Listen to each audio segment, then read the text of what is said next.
For years, I used to be the girl who lies in bed at night, overthinking everything she ate that day, who would tell herself, I start again tomorrow, start again on Monday. The girl who would prioritize the gym above having fun, going out with friends, and who would feel so guilty for missing a workout, who would feel like everything is ruined or she would never lose weight if she would miss a workout. The girl who was never happy with herself. All of this because she so desperately wanted to lose weight. Does this sound familiar to you? You've tried so hard to lose weight, you counted every calorie, prioritized working out above everything else, and yet those stubborn pounds never seem to go away, or if they did, they would come back quite quickly. For some, it seems so easy to lose weight, whereas for you, it doesn't. That is why today we're tackling the elephant in the room, why it is so hard to lose weight and why it kind of seems like chasing a unicorn. Over the years, we've been bombarded with messages about quick fixes, miracle diets, magic supplements, and of course, above all else, unrealistic body standards. Unfortunately, this diet culture not only fails to deliver sustainable weight loss, it also wreaks havoc on your self esteem, on your body image. When you compare yourself to those models and people online with heavy edited bodies and whatnot, like it makes you feel bad about yourself because you don't look that way. And it makes you buy those magic pills and miracle supplements that I mentioned. So, diet culture is all about that. It's more like marketing than really truly wanting to help us lose weight because most of the diets don't work. This diet culture creates a cycle of restriction, guilt, and shame that often lead to dieting and a poor relationship with food and yourself. The truth is, sustainable weight loss isn't about the latest diet or that miracle potion or achieving that perfect body. And for so many of us, that is not even possible. We try to look a certain way, but like, for example, let's talk about the thigh gap. These trends that everybody puts about the thigh gap. Not all of us are meant to have a thigh gap. We have all such different bodies, right? So this is something that we need to take into account. So sustainable weight loss is not about having that perfect body. Instead, it's about nourishing our body, understanding our unique needs, and cultivating a positive relationship not only with our bodies, but also with ourselves. I divided the different reasons why you may struggle to lose weight into four categories. First up, we have hormonal barriers. Then there are stress induced barriers. I know it's connected with hormonal barriers. As you will see, they're all very much interconnected. Then we have the gut health or metabolic barriers, and lastly, emotional slash mental barriers. As I said, they're all very much interconnected. And that's why I always preach about gut health and hormone health together, because they are both connected and important. One of the key barriers to sustainable weight loss are hormonal imbalances. So, hormones like cortisol, insulin, the thyroid hormones, they all play a crucial role in regulating metabolism and appetite. Let's talk about our thyroid health first. The thyroid gland produces those thyroid hormones and it regulates the metabolism, and conditions like hypothyroidism can slow down your metabolic rates, making weight loss so much harder. Symptoms of hypothyroidism include weight gain, fatigue, mood swings, and something important here to mention is like, should you have or should you think that you may have this issue, it is so important to not self diagnose because, as you can see, many of the symptoms could mean something else. When it comes to such things, it's always super important to consult your doctor, to talk to your healthcare provider, and do tests there because this needs to fully diagnose. You need to do blood tests and test your thyroid hormones. I just want to mention this together with the next point of hormone imbalances, like insulin resistance. I want to just mention them because maybe you have them, maybe not, but I feel like they highlight the importance of keeping our blood sugar levels at bay and, of course, also supporting our thyroid health. So, I quickly talked about the thyroid health. Now, I also mentioned the insulin resistant or diabetes. Insulin resistance is a condition that can lead to increased fat storage and difficulty losing weight, and often is linked to a sedentary lifestyle and a high consumption of sugary processed foods. But We can also be born with it, like so it's a different type of diabetes. And again, I don't want to get too much into it, but the important point here is those fluctuating blood sugar levels can keep you from losing weight. And hence, it's not just about those conditions, insulin resistant or hypothyroidism. I just mentioned them to highlight the importance that we make sure that we support our thyroid, that we keep our blood sugar levels at bay if we want to lose weight. Then moving on to cortisol. High cortisol levels can impact your desire to lose weight. Stress is always such a big topic here. That's why it has an own category. Even though cortisol is a hormone and hence is also part of the hormonal barriers. So stress is a significant barrier to sustainable weight loss because chronic stress can lead to elevated cortisol levels, which increase your appetite and cravings for those high sugary, high carb processed foods. And it can also increase your abdominal fat storage. So it's because we have so much cortisol in our system from the chronic stress, our body keeps that fat storage most often around the abdominal area. And this, of course, can lead to weight gain and difficulty to lose weight. And it's not only that, stress affects our metabolism by slowing down digestion and hindering the proper nutrient absorption. And as I mentioned, high cortisol levels also lead to that fat storage, which then can have an impact on insulin resistance, making the whole weight loss journey double as hard, right? When it comes to stress, it's not just the cortisol levels that can keep you from losing weight. There's also the emotional eating component. Often, like for many of us, when we are stressed, we turn to cope with that stress by turning to food, not only because of the cravings that come up with the high cortisol levels, but also because we aren't able to cope with stress and the emotion that arise in healthier ways. So we turn to food to cope with that, to forget the stress, to relax, or whatever it is.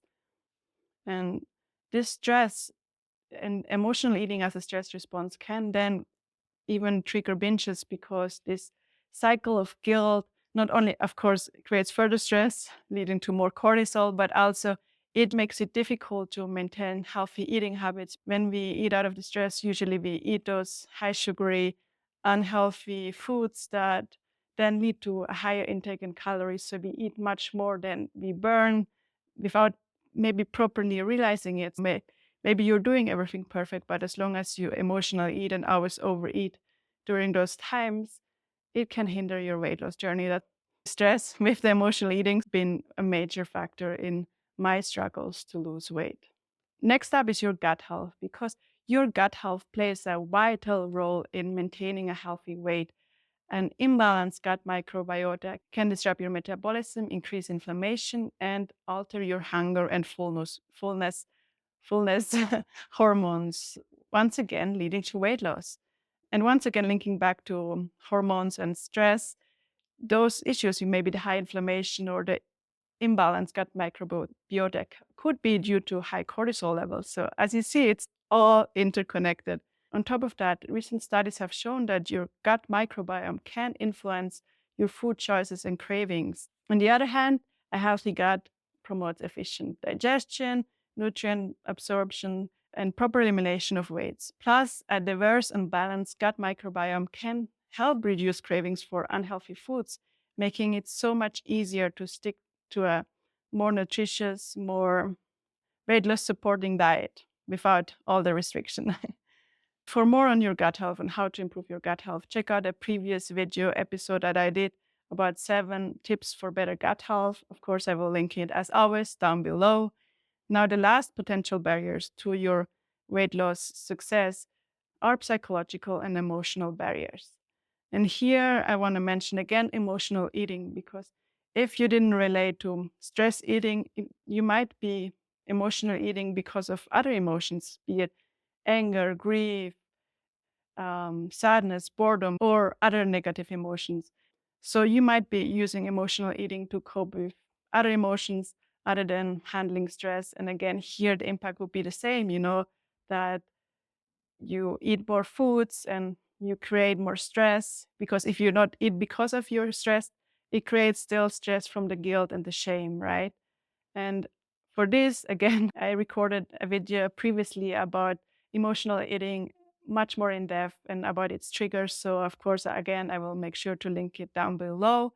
And on top of that, I have a free Notion template with journaling prompts around emotional eating. So, 20 days, 21 days of emotional eating to help you with your healing journey from emotional eating.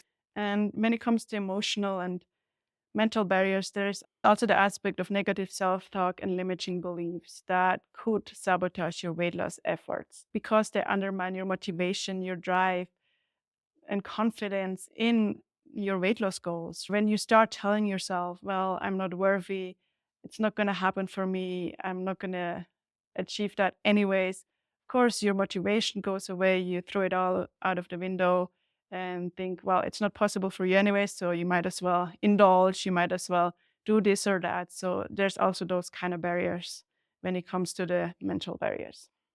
Now that we have identified some of those barriers for sustainable weight loss, let's explore, of course, some strategies on how to overcome them. First up, address hormonal imbalances. So, work with a healthcare provider to check or manage your hypothyroidism, your insulin resistance, diabetes, and besides that, start focusing on a hormone supporting diet and, of course, lifestyle. And here, important to mention is make sure that you start practicing or start adding in practices or things that help you cope with stress. Because as you see, stress is like literally linked to all four of the barriers.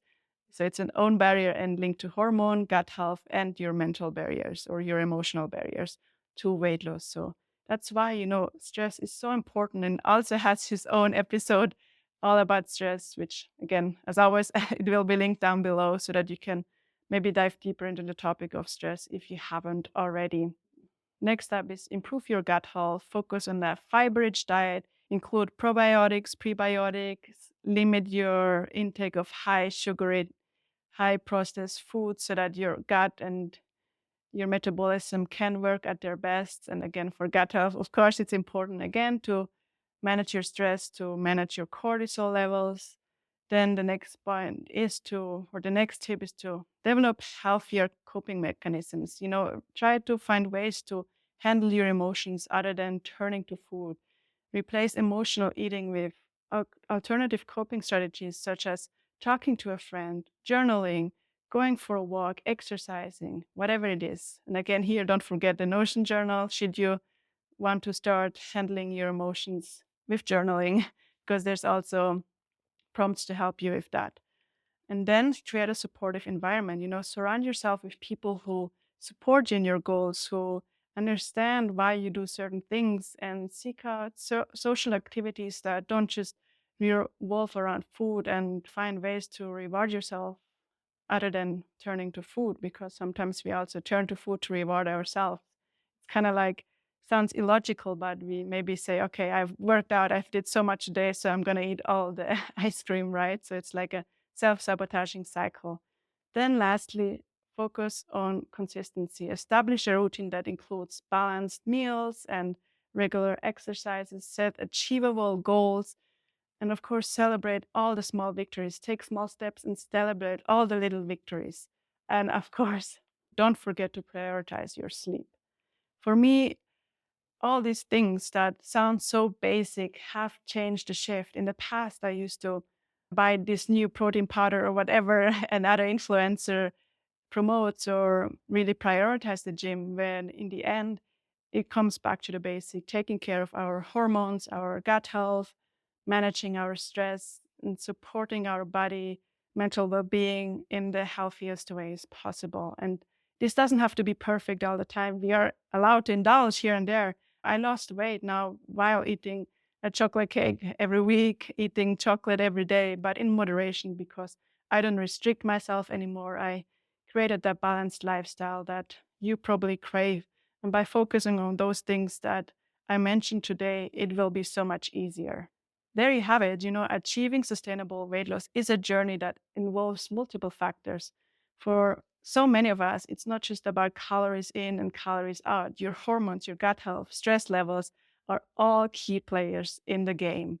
By understanding these barriers and implementing effective strategies to support your body, to support your well being, you can create sustainable weight loss. You can create a sustainable, healthier, and more balanced lifestyle. So if you found this episode helpful, please give it a thumbs up, share it with a friend who might benefit from it, and don't forget to subscribe for more insights on health and wellness. Until next time, take care and be well.